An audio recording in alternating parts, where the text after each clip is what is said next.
All right, let's go ahead and start. Thank you all for coming tonight to listen to yet another new webinar. This one is called Botany on Tap, the plant science behind your brew. Had a few people that asked me, hey, can you do something on winemaking or something on how do you make beer? It'd be kind of interesting to see how you do that. What plants do you use? I mean, a lot of people know that you use hops, but it'll be interesting to see the science behind it, which I always like to go down the rabbit hole and learn a little bit about the science behind it. So this one's got a little bit of chemistry and it's definitely got some horticulture in it. Um, You'll probably learn a few new things. And as a bonus for this one, at the end of it, there will be a special slide that will invite you to a tour of a brewery nearby here in Lawrenceville, so that you can learn about the process of making beer here. And then the goal is to actually do some experiential learning. So we're going to go there and you'll learn about it. So hang around to the end and you'll learn about the whens and the wheres. And we'll go in the back and learn how they actually do it so that you can, and maybe, hang around a little bit longer and do a few taste testings. Who knows? But thanks for coming. My name is Lisa Klein. I am with the Agriculture and Natural Resources team at UJ Extension in Gwinnett. And this one is Botany on Tap. So let's go ahead and jump in. All right, so what is beer? Okay, well, a lot of people just like to drink it. It's something that's good on a hot afternoon in the summertime. And you may know that, you usually use hops to brew that. And there may be some other things. These are basically the key ingredients that you see here. Pretty simple: water, malt, hops, and yeast. Sounds really simple anyway, but there's so much variation to the different types of grains that you can use, the different types of hops that you can use, the different types of yeast, the water chemistry, believe it or not, depending on the pH of the water and other things, it affects the flavorings in the hops and the grains and everything else. So it's very intricately woven in how you get the flavors. Similar to wine, we'll probably do one on wine so you can learn a little bit more about that. But for now, it's beer. So, grain, it's going to have germinated, dried, and then ground up grain that's going to be soaked, and that's to help convert to starches and those sugars so that it can ferment. They're going to boil that, and we'll talk about the process. And depending on what's in there, that's going to maybe add that little bitter flavor that you catch with beer. I'm not a big fan of just straight up beer. I do like some types of beer, and we'll talk about those. And then they're going to add yeast to that liquid, and that's going to help convert those sugars to the alcohol, which is what everybody really, well, most people, I should say, want with beer, and carbon dioxide or the off gassing. So beer is going to be aged a little bit to help develop that flavor profile. And the actual brewing process itself, it can take like 2 weeks or up to several months. It really depends on the recipe for the beer and the type of the beer. So here's a brief history of beer, because I can't do anything if I don't give you a brief history of it. Mostly it's about the science of it, but there is history in here too. So way back, 10,000 years ago, fermentation was discovered, an accidentally discovered fermented grain beverage. And early man was like, I feel kind of good after I've had this drink. Maybe we need to do this again. So they figured out how to continue to do that. So you had ancient Mesopotamia, and they had some early beers there. I did use AI to create this, and I basically ended up yelling at it because it kept giving me this funky timeline. But the text or the verbiage is correct for the most place. Um, 500 to 1500 Middle Ages, you had monasteries that did some brewing, and they actually did some record keeping. You had hops that were introduced, and that Yes, Groot is a real thing. And the main bittering or the preserving agent. And then you had the Industrial Revolution with the refrigeration. So that kind of really helped things along. So then you had yeast science and figuring out how to cool stuff, steam power, thermometers, all the things that you now need when you're making beer in modern times. And then, of course, you had some refinement of the different types of beer, and you'll be shocked at how many different kinds there are. So in the 2000s, you had new hazy IPAs and sours and botanical beers and all sorts of things that prior to that nobody really had. So I was actually surprised. I always like doing the research because it teaches me new things. I was surprised at how many different types of beers that are out there. And I was surprised at what qualifies as beer too sometimes. So let's go take a look. All right, so differences between beer, wine, and spirits. If you drink, you probably already kind of know this. So beer, obviously, I already mentioned what it's made of, and it's fermented and sugars converted to alcohol. So some chemistry. I promise you, we're not going to go too deep into chemistry. Flavor varies by brewing style, very similar with wine and spirits too. But your alcohol content is usually going to be between 4 to 6%. So not a lot. We're not talking Everclear here, folks. You can drink a lot of beers before it really starts hitting you. There are some other types that might be a slightly more have a higher alcohol content, but generally speaking, beer is going to be about 4 to 6%. Wine, that's going to be made from grapes, and you use yeast there also. That's going to ferment for um, your alcohol, carbon dioxide, that kind of stuff. But most wine is not carbonated. You do have some sparkling wines, but your flavor's going to depend on grape variety, growing region, production techniques, that kind of thing. Very similar again to how beer is made. Your alcohol content's going to be a little higher, so 12 to 15% on average. And then finally, you have spirits, which whiskey, tequila, rum, that kind of stuff. That's going to be made from grain, fruits, sugar cane, a variety of stuff, and then also can be infused with botanicals, herbs, different flavorings. Again, sky's the limit on choice here. And that's going to be made by heating a fermented liquid and then distilling and cooling that, and that's done to get a higher alcohol content. So alcohol contents on here are in spirits are going to be somewhere between 20 to 50% or even higher. You can have a higher proof. But generally speaking, most of your stuff that your alcohol that you're going to buy at the liquor store is going to be somewhere in that range. So now let's go back and jump into beer making. So grains and beer making. I've mentioned, a lot of people think about wheat beer. Okay. That's one that I'll drink. It's very light, very refreshing.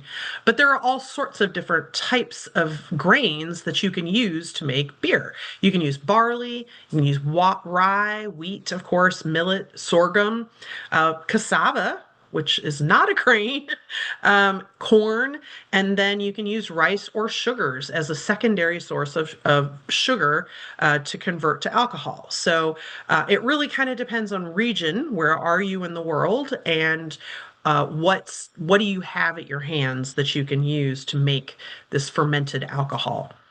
So wheat and oats are commonly used as adjuncts to rye, and that helps promote stability in the fermentation process. So you're going to have malting and mashing. And again, we're going to go into the process of how you actually do it. There'll be a little bit more pictorially if you're one of those folks that likes to look at pictures. But your yeast is going to metabolize. It can only metabolize these really short chain sugars to convert to alcohol. So there is a little bit of heating involved, and that can speed things up, but there are some carbohydrates. I mean, I know some people are like, well, I know there's some diet beers out there. Yes, yes, there are. There are also some non-alcoholic beers out there, and there are different processes for those. We're not going to do a deep dive into exactly like those recipes. This is just so you can get a little bit more familiar with the process. All right, so water chemistry. I mentioned that with water, you'd think it'd be simple. Water can determine, and that's the chemistry of the water, the pH of the water, what elements are in that water. I mean, we all know geology determines what kind of elements you have and what your pH is in your water, in wherever you live. So if you live up in Kentucky or in Tennessee, you've got kind of a limestone base. So your pH is going to be different than it would be down here. Down here, we don't have that. So our pH tends to be a little bit lower. Water, beer by volume is about 95% water. Okay. So pretty high, as is like in wine also.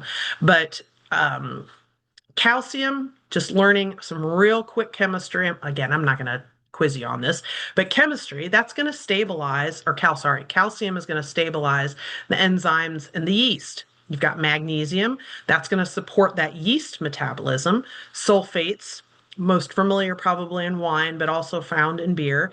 That's going to enhance that hop bitterness. Because remember, I said you're going to use hops in the process of beer to get it. So that's gonna work on the hops and how that process plays out. And then you're going to have carbonates, and those are going to buffer acidity and affect the malt flavor so that you get different kinds of flavorings there. And you could have the same recipe in two different sections of the country, and it will taste differently based on your water chemistry. So you've got your water ions, that affects pathways in that yeast, lowering mash pH, that can affect flavors. And then, of course, you've got your brewing salts, Epsom salts, and things like that. So, and that can be used to harden water. Don't have to worry about that up in the calcium carbonate parts of the U.S. Like I said, up in Kentucky and Tennessee and up into the Midwest, but here you do have to do that. So, a lot of times, if you want to start making beer yourself at home, it makes sense to have your water tested so that you know what kind of chemistry you're dealing with. That way you can kind of match your beer style. Because, yes, it does make a difference and it will taste different. All right, yeast in beer making. So, this is a brewer's yeast. That's what you're going to use, and that can ferment that sugar, so glucose, fructose, sucrose, that kind of stuff, on that malted grains to produce that alcohol and carbon dioxide. There are different types that are used, sometimes with specialty beers, like you've got your IPAs, your Indian Pale Ales. You're going to use that particular type of yeast, S. Cerevisiae. And for lagers, you might use S. Pastorianus. And then for sour ales, which that's one type of beer that I actually really like, or sours, you've got the Brettanomyces, which is actually a wild yeast, and they're gonna thrive at different temperatures. So 60 to 75 degrees, and that's going to speed fermentation along.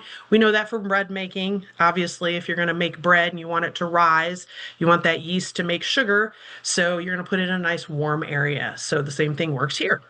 Lager yeasts prefer it to be a little cooler because you want it to be a little slower and produce a cleaner flavor. So again, just really depends. A lot of chemistry in beer making. So hops, we are going to talk a little bit more about hops because, hey, we're talking about plants, right? We're all here because of the botany in beer making. We want to know what makes all those different flavors. Well, believe it or not, there are so many different types of hops. So we're going to talk a little bit, and I'm not going to spend a ton of time on them, but again, this slide deck is definitely available to you if you would like it. When we get to the end of it, go ahead and grab my email address off of there, shoot me an email, and I am happy to share as a PDF. But yeah, lots of different hops, regional hops. Areas of the world have particular types of hops, different flavors, and all of that. So you can see here in this lower picture, that's how they grow. They're a vine. And actually, where we're going to do the tour grows hops in the summertime. So you're not going to see any now because it's obviously winter. But this is how hops grow. Those hops are going to release essential oils and resins when they're boiled before fermentation. And that's going to give it the beer, whatever the characteristic flavor is based on those types of hops and the water chemistry and everything else. So you've got a couple of different types of acids here. You've got alpha acids, that's going to provide that bitterness, and that balances like the sweet and the sugar in there. And then you've got the beta acids that's going to drop the pH and be kind of a preservative, so to speak. I mean, most people aren't going to put beer on a shelf and preserve it like they would some fine wines. It's not meant for that. It's meant to be, bottoms up, but it does do some preservation for a period of time. All right, so we'll start off. So we've got different hops from around the world. Again, I'm not going to go totally deep into here, but we'll talk about it a little bit.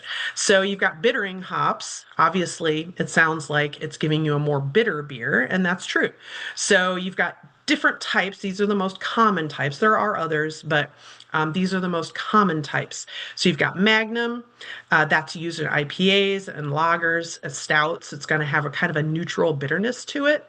Warrior, West Coast IPAs, and that's going to have kind of a low harshness. So you're going to notice the scale is going to be a little bit like it would be if you were doing a wine tasting. And you can do that. That's actually a big thing now. There's several places around the metro area where you can go and taste a lot of wines, and it's kind of fun and it's kind of interesting if you get a chance to do that. You got Columbus, Tomahawk, Zeus. That's going to be mostly IPAs, Imperial IPAs, and it's got kind of a basement aroma. Like I'm going to call the signature dank aroma, I'm going to call it the basement beer because that seems to be what it smells like. And then you got Chinook, and that's in pale ales, porters, and stouts. You've got aroma hops, so fairly low alpha acids, got a lot of essential oils, kind of floral and spicy. You've got, and this you can see here, it's just a classification on the type of hop. So you've got some that are from different countries. So you've got Saz, that's a Czech hop, and that found in a Czech Pilsner. And then you've got, I'm not even going to try German. I've got at least three-quarters of German heritage here, but I cannot speak it and I'm not going to butcher it. So, but it's a German hop. And those are going to be found in Bock beers and Helles beers, that kind of thing. So like a traditional lager. And then you've got Tettnang, and that's going to be your wheat beers and your lagers. And you've got Willamette. That's a US based hop, and that one's going to be for like amber ales and porters and that kind of thing. You've got dual purpose hops. Again, just categories. So these hops are going to work in bitterness and the aroma of the beer. So they're going to be kind of medium in their alpha acids, kind of citrusy or fruity. So if you think about some of the fruity type beers, Blue Moon, I think, is one. I tried not in my pictures to use actual beers. Sometimes I had to, but we're not trying to do any product placement here. But you've got Cascades, that's going to be for IPAs and pale ales. Centennial, you'll notice a lot of them floral, citrusy type flavors and scents. And you've got Amarillo, that's an orange melon. So, if you like that a little bit different. Simcoe, that's going to be like hazy IPAs.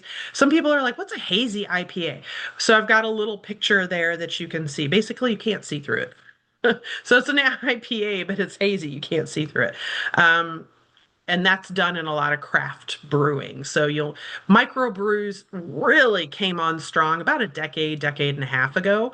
And they really a lot of people rode the wave that they were a big thing. And now it's kind of coming down the other side, and there are tons of craft beers out there. So if you don't like one, you can always try another. There's lots of different stuff out there. But anyway, you've got Mosaic, that's kind of a tropical, fruity and berry. Your pale ales, hazy IPAs. Citra, which, as it sounds, mango, lime, passion fruit, that's kind of what it has the aroma of. And that's done in sours, which is a beer. So again, I like them. They tend to be fruity, cherry, mango, citrusy, all of those IPAs, and very aromatic. So if you don't like stouts, like in grad school, my major professor loved a good Guinness beer. He was a stout drinker. He used to joke and say that, yeah, that was basically his dinner. He was just going to chew his beer because it's so thick and dark. I don't like those kinds of beers. So I'm much more about a wheat or can't think of it, or the sour. All right, noble hops. These are going to be your traditional European varieties. So you've got Saz again, that's a Czechoslovakian type Pilsner. You've got your German one again. I'm not going to try to say that. And that's going to be like your traditional something you'd find in your Bierstein for Oktoberfest. And a Tettnang, again, and you're going to notice some duplicates here because this is just the type that they are. They're where they're grown, regional. And then Spalt, which is another one. So Altbier is, and you can see that down at the bottom. It's a little bit darker. That's going to be like, again, probably more of a traditional Austrian or German type beer, and very balanced, a little herbal, floral, that kind of stuff. And then you have your English hops. So if you're going to go to the pub and you're going to sit down and you're going to have your Guinness, by the way, there is actually a very good uh, um, TV show streaming. I can't remember which it is. It's about the Guinness family and the rise of Guinness and all that. It was very interesting to watch that and see that process. But some of this is going to be like earthy, woody, very, very heavy to me as I've had this before. Not much citrusy or any of that. Not very light. These are like you are going to chew your beer if you have some of these. So you've got East Kent Goldings. And that's going to be your bitters, very bitter beer, porters and English pale ales. A little bit of sweetness, but very malty, I guess. That's probably the biggest thing with these particular type of hops. Very malty flavors. Fuggle, which makes me think of Harry Potter. But that's going to be woody and kind of herbal, earthy, that kind of thing. Supporters and bitters and brown ales and that kind of stuff. And then you've got Target, which that's for English IPAs and stouts and strong ales, good for very strong beers. So honestly, if you're thinking of doing some home brewing, this is probably a pretty good starter because now you can go through and kind of figure out what kind of beer do I like to drink? What kind of hops should I consider for the type of beer that I want to brew? So this is a really good short course for that. You got New World hops. So these are going to be from like the US, New Zealand, Australia. They're very tropical and citrusy. So you've got Nelson Sauvin. That's a New Zealand type. That's going to be like kind of almost a wine, white wine, tropical fruit.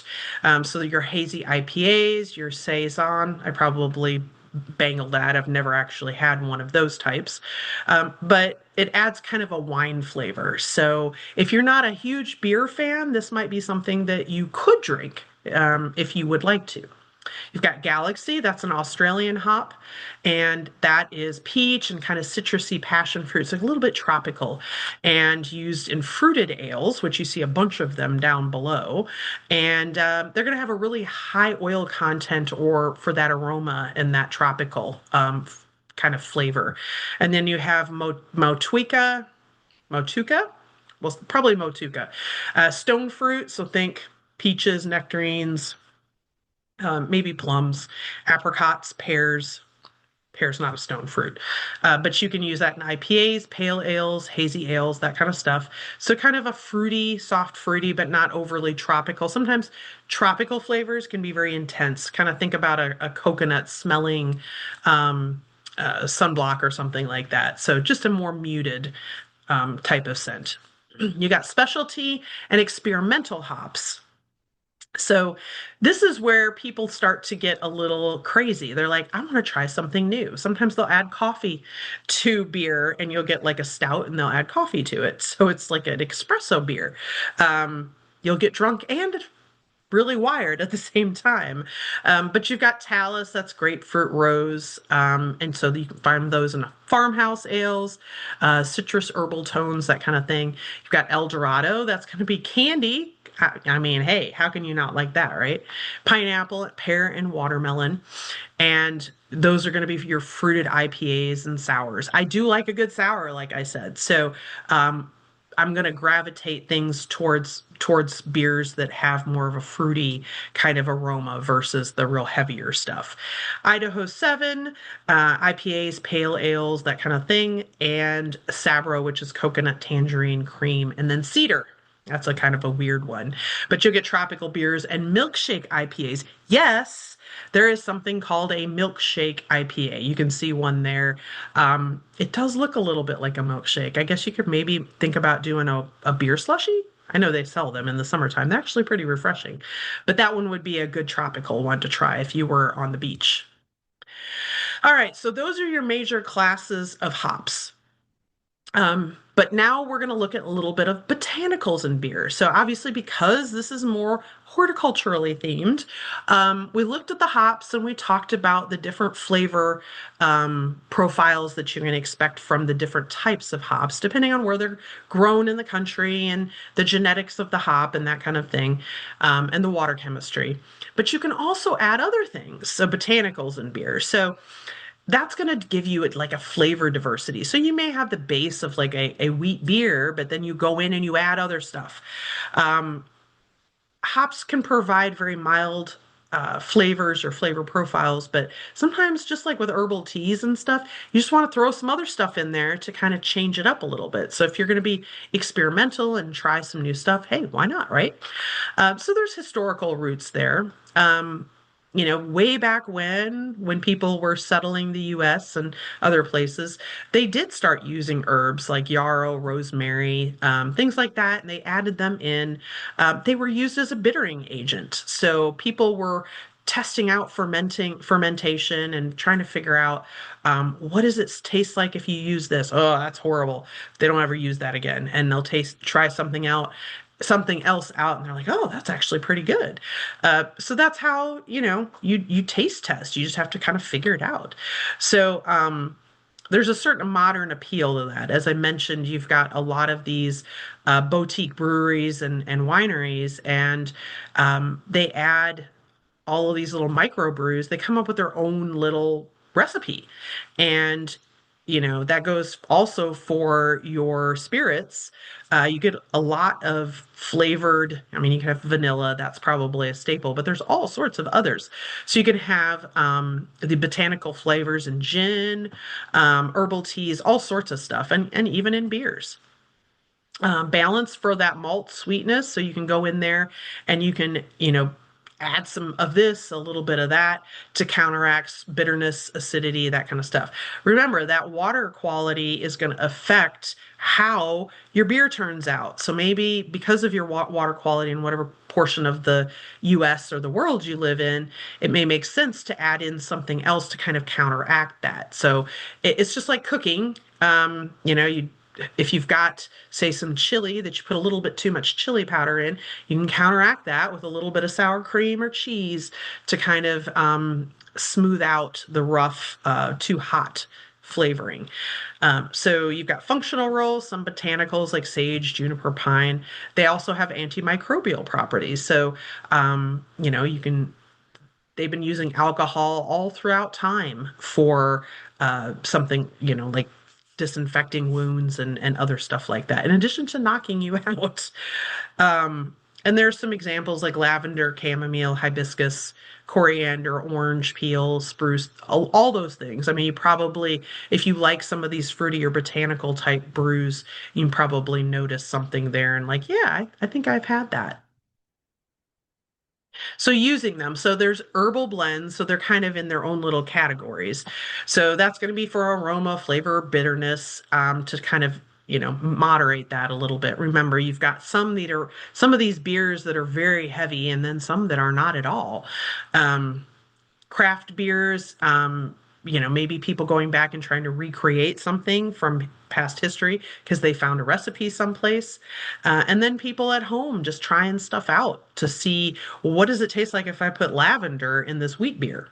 I don't know. I've tasted some um, when we were up in Kentucky, we went to a distillery up there and they had I think it was a whiskey. It was a little harsh, but it was infused with lavender and it smelled phenomenal. Now, I'm not gonna lie.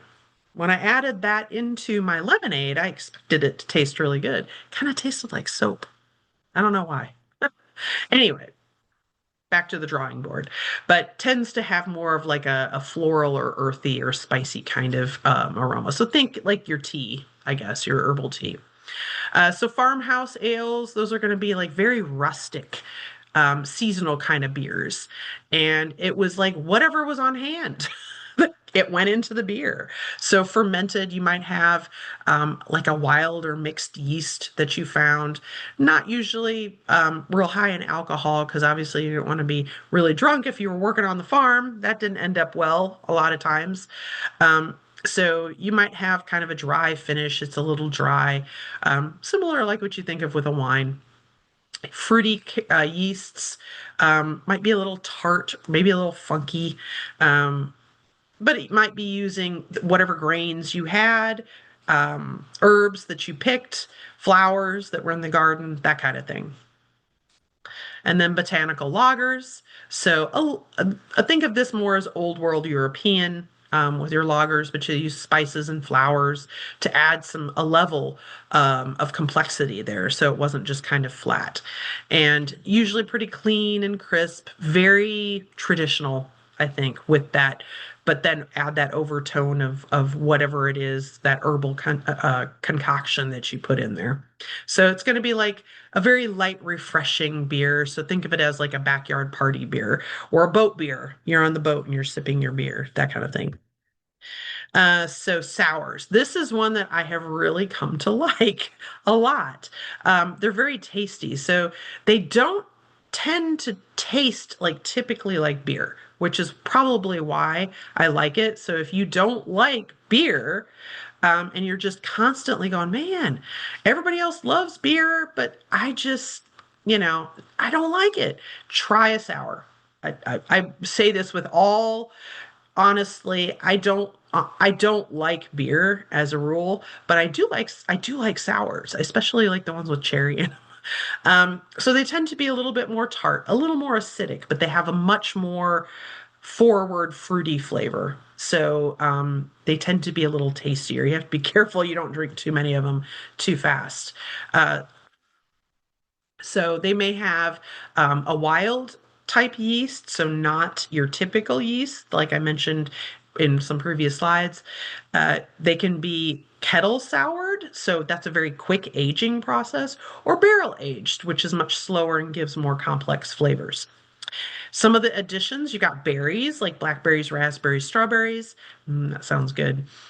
Stone fruits like your peaches, plums, and nectarines, tropical fruits, mangoes, guavas, lychee fruits, herbs, basil, mint, lemongrass, flowers. Yeah. Hibiscus, probably roselle is the one that they're using there, and elderflower. It's going to be very tangy, kind of refreshing, a little tart, but a little bit sour. Not so sour that it tastes off. So again, if you aren't a beer person, this is something I think you probably should try. And you can try to make them too. And then we have Groots. Hi, it's not that Groot. You knew I had to do that, right? So these are going to be pre-hop traditional beers, and they tend to have a little bit of bitterness to them. So they're using herbs in there for that, and to help with preservation. So they're going to use herbal blends instead of hops. So it's kind of a non-traditional beer, and it's medieval European in origin. So like mead, that's a honey kind of based liquor, but um and so it's going to have like really complex flavoring. And they used some things like bog myrtle. I don't know, we don't think we have that here. Yarrow, mugwort, heather, and juniper, mostly European things, because remember that's where it originated from. But it does have a very complex flavor profile. So yeah, interesting. And it's not that crude, although he's pretty cute. All right, so how is beer made? Okay, so this is just a very simple pictorial of how beer is made. And then we'll go into a little bit more. So malting first, you malting the grain, then milling it or grinding it down. And then mashing. So you're soaking it, and then lautering, and then you're going to be boiling and hopping. So first part, that top part, that's going to be your grains, and then you're going to be adding in your hops, boiling the hops. And then it's all going to be fermented together, right? So you're going to let the yeast do its magic. And then you move on to the next part, which is the maturing. So however that might be, it might be a couple weeks, it might be months, something like that, and it may be done in different ways. Here you see some barrels, but a lot of microbrews that are done now are done in these really tall, almost silo kind of looking stainless steel containers, and then packaging. So pretty straightforward.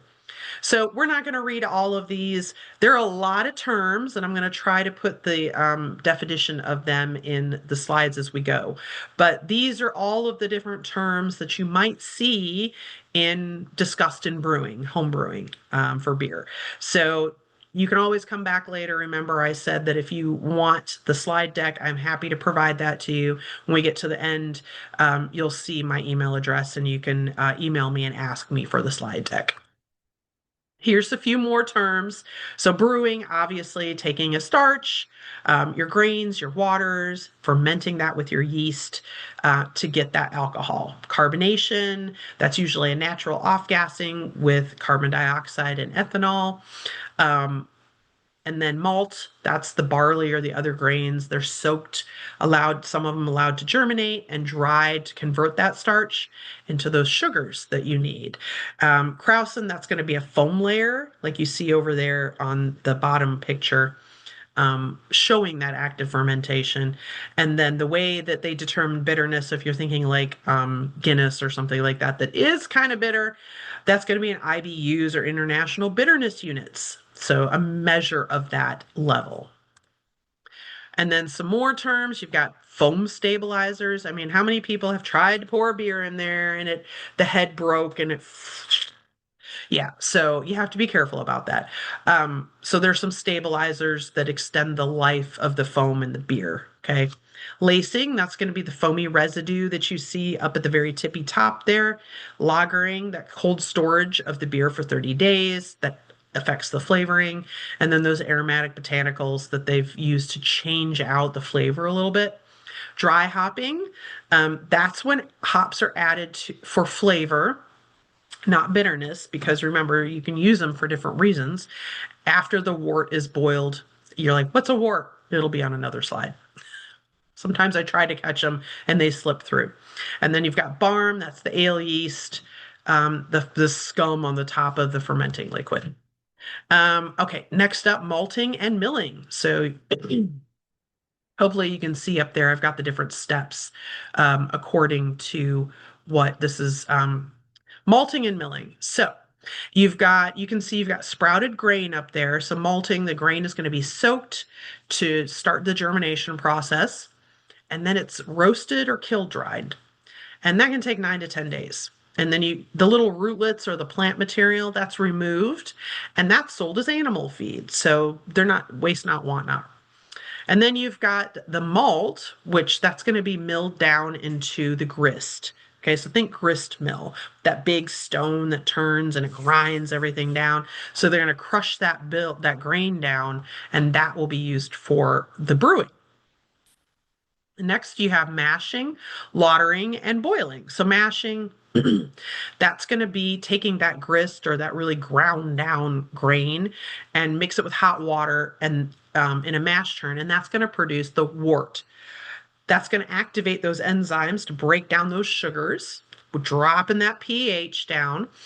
And that temperature is very important at that stage. So when you're brewing, you're going to have to pay attention to the temperature because, right, remember I said that fermentation process is dependent on that. So you have to be careful and you have to really watch it.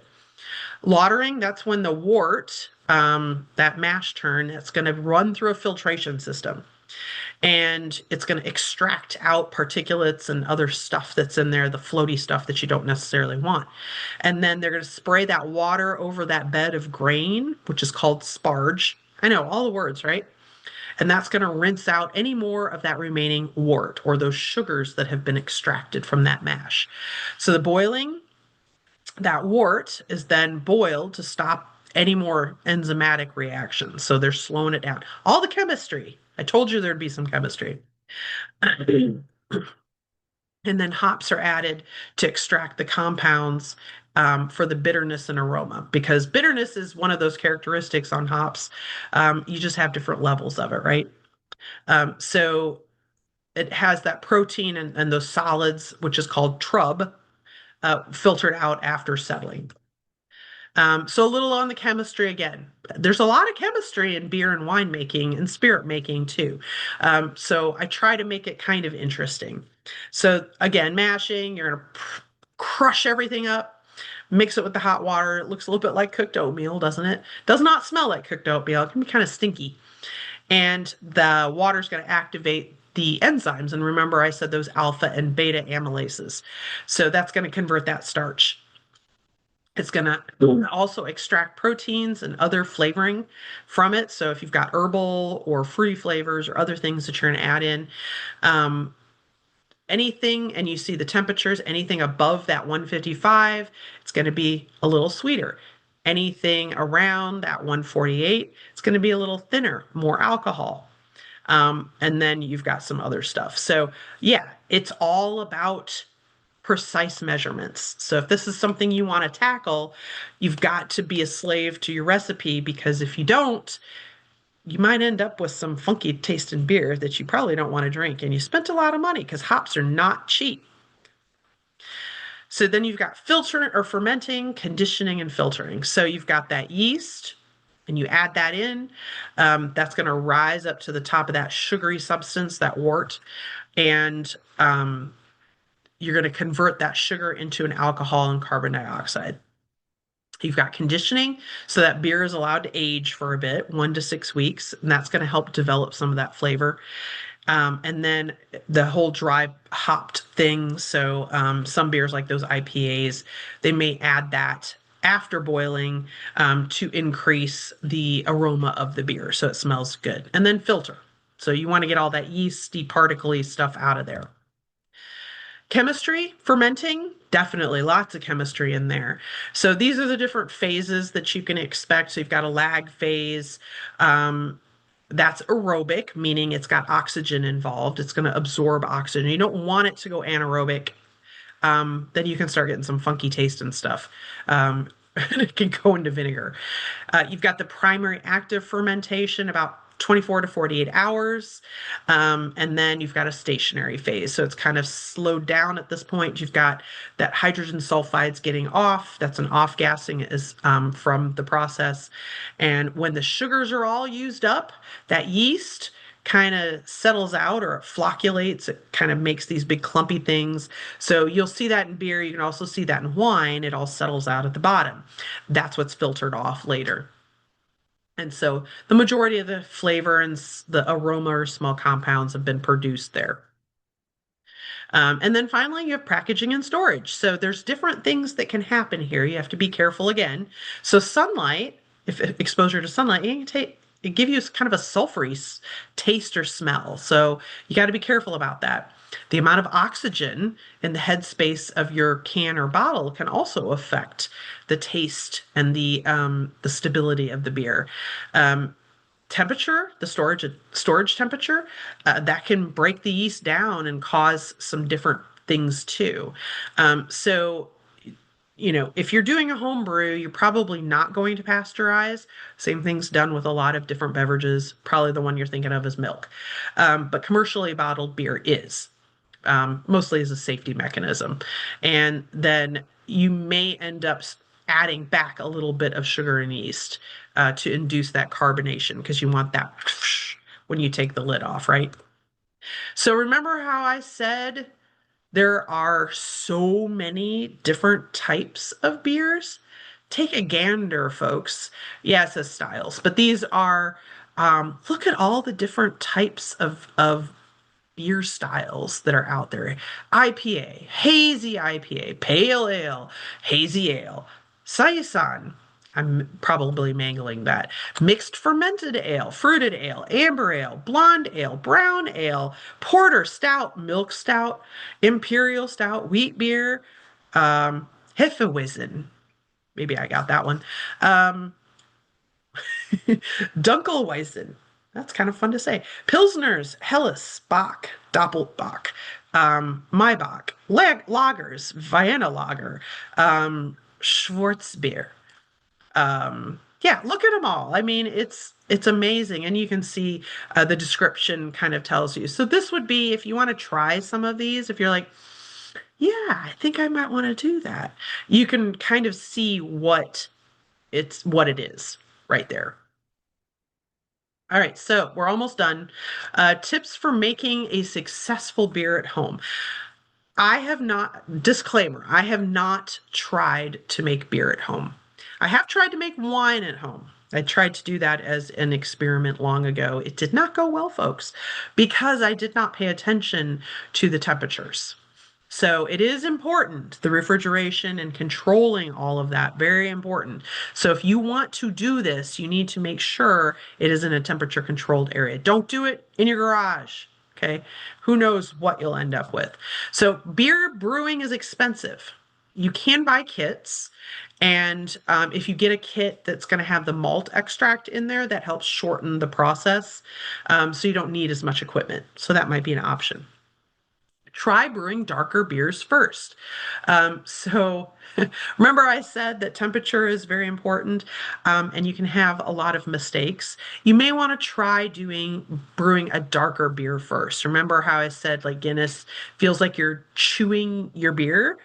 It has a very strong, overpowering flavor, and that can hide some of those off flavor tastes from your mistakes while you're trying to learn. So start with something that's going to be a little more forgiving first, which might be in this case a stout, and document your brew days. So have your notes, keep your calendar, just like if you're doing your gardening and stuff like that, and you've got your notes and your to know like when your last frost date and all that is. Document your brew days. Take note of everything so that if you get a good batch, you can replicate it. Because remember, part of the fun of it is you're not trying to replicate what you could go buy at the brewery down the street. You're trying something different. You're trying, maybe you found an old recipe from like medieval times online and you want to try that, right? So document everything, write it all down so that you know what the conditions were so you can replicate that. That's any good scientific experiment, by the way. Learn your water chemistry. So I've mentioned several times along here that your water chemistry can change a lot of the outcomes of what you're brewing. Mineral content, your pH, chlorine, if you're on city water, if you're on well water, know what you have. So go get a water test. If you're on city water, it's less of an issue. You can go online. Like for instance, we're in Gwinnett, I live in Walton County, but if you're in Gwinnett County, they publish all of that online. So you can see exactly what you're talking about with the profile of your water. If you have well water, just go get a water test. We can help you with that at Extension. They're not that expensive, and they will tell you, you can get a W2 water test. It will tell you pH, it'll tell you like 24 different elements, hardness, all the things that you need to know if you're going to try brewing. Um, Sterilize and sanitize all your equipment before using it. I can't tell you enough. Bacteria, yeast, yeast lives in the environment. You want to sterilize all of that because you don't want to deal with something icky that wasn't supposed to be there, that is a contaminant from, your kids opened the back door while you were in the process of mixing everything, and suddenly you have something you didn't want. Okay, there's a lot of environmental yeast out there as well as other fungal issues and bacteria. So sterilize everything. Do it right, right? So if you're going to have a kitchen and you're going to do this kind of stuff, sterilize it. Always follow your instructions on your beer recipe. When you are learning and you don't have a lot of experience, follow the basic recipe. If you want to try, start with the easy things first. Like I mentioned, the dark beers, a little more forgiving, and then you can kind of figure it out going forward.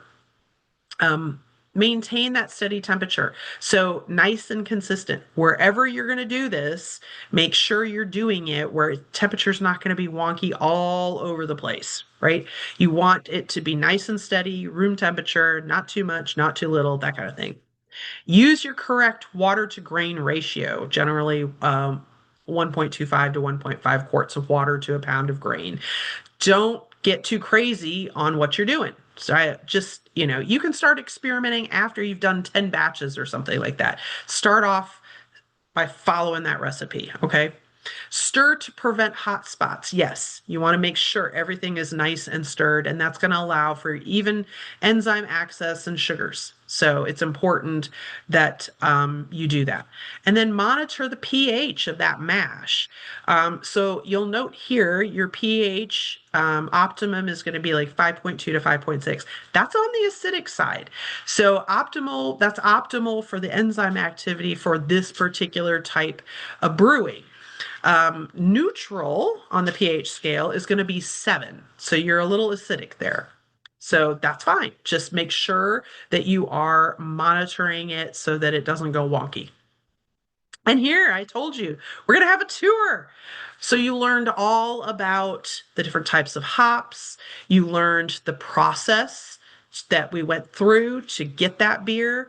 And now you get to go on a tour over at Slow Pour Brewery. So I know some of you, I get people that'll watch out of state. I get people that will watch in different parts of Georgia.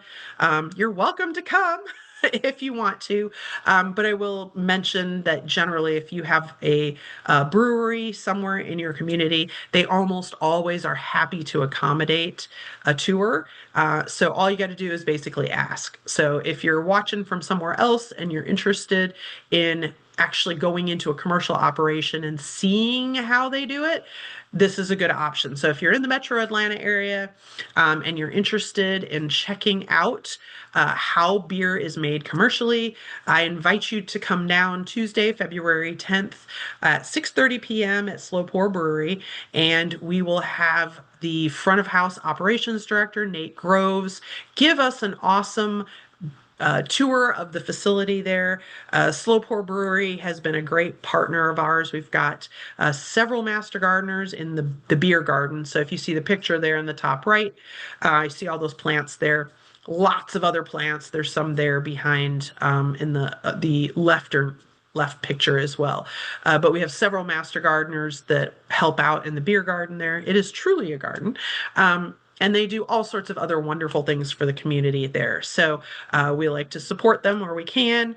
And I thought this would be a good option for folks who want to see how it's actually done. On a commercial scale, come on down. If you would like, I will, you're welcome to email me and tell me you're coming, but not necessary. So if you want to just show up, that's okay too.